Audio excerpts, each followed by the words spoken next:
বন্ধুরা, আসসালামু আলাইকুম। বন্ধুরা, আশা করি সবাই ভালো আছেন। আজকে আমরা দ্বিতীয় ক্লাসে চলে এসেছি।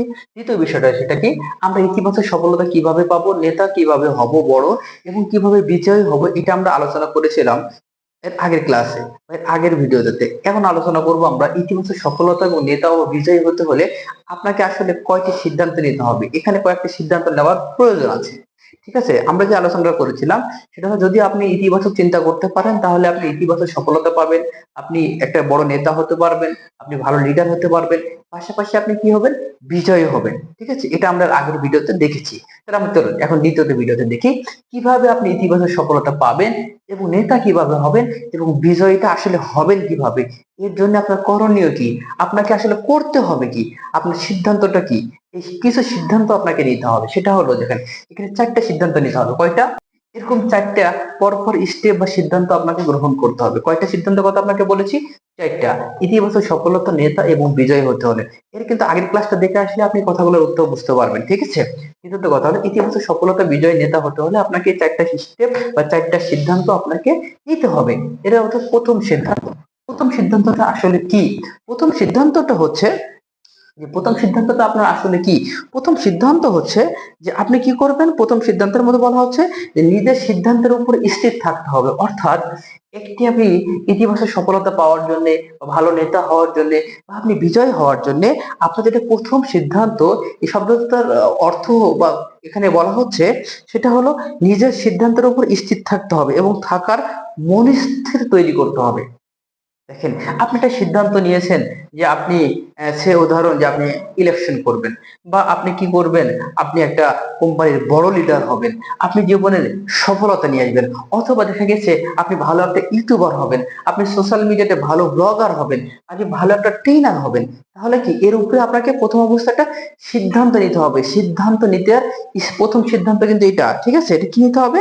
আপনার উপর স্থির, সিদ্ধান্তের উপর স্থির থাকা, বা স্থির থাকা এবং এটার উপরকে মনস্থির করা। মনস্থির কথা মানে আপনি বুঝতে পারছেন, সেটা হলো এই মনটাকে ওই বিষয়টার উপরে স্থির করা পুরোপুরি। আজকে একটা কাজ করতেছি, এটা রানিং, কিছুদিন যাওয়ার পর এটা আমার ভালো লাগতেছে না, আমি এটাকে বাদ দিয়ে আমি আরেকটা কাজে চলে গেলাম। ঠিক আছে, এটাকে আমার ভালো লাগতেছে না, আমি এটাকে বাদ দিয়ে আরেকটা কাজে চলে গেলাম। আসলে আলটিমেটলি আপনি এই মনটা, আপনার এই মনটা কোনো কাজের ওপরে কি নাই, স্থির নাই। যেহেতু আপনার এই মনটা কোনো কাজের উপরে স্থির নাই, সেজন্য আপনি এখান থেকে কিন্তু ইতিবাচক সফলতা আনতে পারবেন না। ইতিবাচক সফলতা আনতে হলে আপনাকে অবশ্যই আপনার মনটাকে ওই কাজের উপরে মনোনিবেশ করতে হবে এবং স্থির করতে হবে।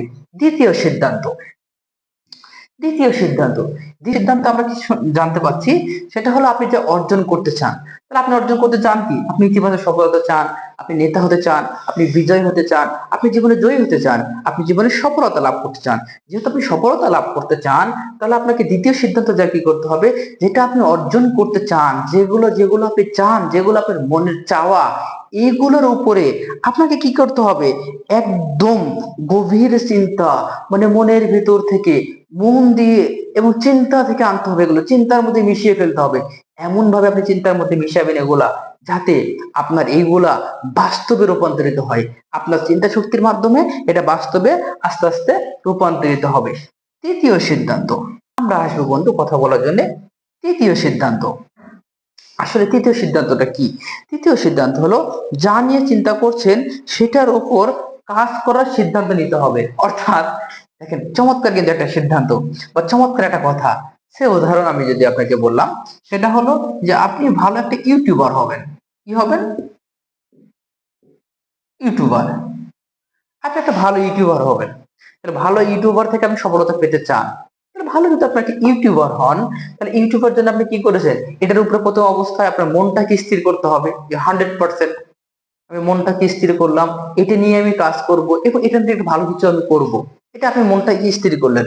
মনটাকে স্থির করার পর আপনি কি করলেন, দ্বিতীয় সিদ্ধান্ত, যে এই ইউটিউব নিয়ে আপনাকে চিন্তা ভাবনা করা শুরু করতে হবে এবং চিন্তা ভাবনা করে অ্যানালাইসিস করতে হবে। বারবার মন দিয়ে চিন্তা করতে হবে। চিন্তা করে অ্যানালাইসিস করে আপনি কি করবেন, এই ইউটিউব সম্পর্কে অনেক তথ্য গ্যাদার করার চেষ্টা করবেন এবং কিভাবে এখান থেকে আপনি সফলতা পাবেন সেটা নিয়ে আপনি কি করবেন, কাজ করবেন। ঠিক আছে, এটা আমরা দ্বিতীয় জায়গাটা আমরা জেনেছি। তৃতীয় জায়গায় এসে বলেছে যে সিদ্ধান্তে বলা হচ্ছে যে আপনাকে অবশ্যই যে বিষয়টার উপর আপনি কাজ করার মানে স্থিরতা লাভ করেছেন, মনস্থির করেছেন, বা আপনি যেটা নিয়ে চিন্তা করতেছেন, অ্যানালাইসিস করতেছেন, এটার উপর আপনাকে কাজ করার সিদ্ধান্ত নিতে হবে। মানে 100% লাস্ট অফ দি এর সফলতা না দেখা পর্যন্ত আপনি এখান থেকে কি হবেন না, ব্রেক হবেন না বন্ধুরা। এই জন্য আপনাকে কি করতে হবে, 100% একটা সিদ্ধান্ত গ্রহণ করতে হবে এবং এটার প্রতি একটা কাজ করে যেতে হবে, কাজ করার সিদ্ধান্ত নিতে হবে। অ্যাকচুয়ালি কাজ করা মানে পরিশ্রম করার সিদ্ধান্ত নিতে হবে। আর আপনারা তো জানেন যে পরিশ্রম ছাড়া আসলে সফলতা আসে না। আমরা বন্ধু কথা বলছি তৃতীয় সিদ্ধান্ত, চতুর্থ সিদ্ধান্ত, আজ আপনি করার সিদ্ধান্ত নিলেন, এই জায়গাতে আপনি কাজ করার সিদ্ধান্ত নিলেন তৃতীয় সিদ্ধান্তে, ঠিক আছে। এই যে কাজ করার আপনি সিদ্ধান্তটা নিলেন, এই কাজ করার সিদ্ধান্ত থেকে আপনাকে চতুর্থ জায়গাতে কি করতে হবে, এই কাজ দ্বারা উক্ত ফলাফল মানে এই কাজ এমন ভাবে করতে হবে, এই ফলাফল আসা পর্যন্ত আপনাকে ধৈর্য ধারণ করতে হবে এবং ফলাফল একবার দায়িত্ব সহকারে, মানে আপনি কি এমন ভাবে দায়িত্ব গ্রহণ করবেন কাজের, যাতে আপনার ফলাফল 100% আপনার কাছে আসে, ঠিক আছে। এই ফলাফল দায়িত্ব নিয়ে সিদ্ধান্ত নিতে যদি পারেন, তাহলে আপনার কাছে 100% ফলাফল আসবে এবং তাহলেই দেখা যাবে সফলতা আপনার কদমে, সফলতা আপনার কদমে। বন্ধু আমি আপনাকেই বলছি, আপনার কদমে চুম্বক হবে ইনশাআল্লাহ। সুতরাং আমরা এই দ্বিতীয় ক্লাস থেকে যেগুলো শিখলাম, সেগুলো অবশ্যই গুরুত্ব সহকারে এই 4টা সিদ্ধান্ত আপনি নেবেন। এগুলো আপনি নিতে পারতেছেন কিনা, ওই বিষয়ের উপর মনস্থ করতে পারতেছেন কিনা, আপনি এটা নিয়ে কতটুকু চিন্তা করতেছেন, এটা নিয়ে আসলে কাজ করতেছেন কিনা, পরিশ্রম করতেছেন কিনা, পাশাপাশি পরিশ্রম যে শুধু করতেছেন, এর ফলাফল নিচ্ছেন কিনা এবং ফলাফল কতটুকু আসতেছে, এই ফলাফলের উপর অ্যানালাইসিস করে আপনি সফলতাকে গ্রহণ করবেন। Thank you so much.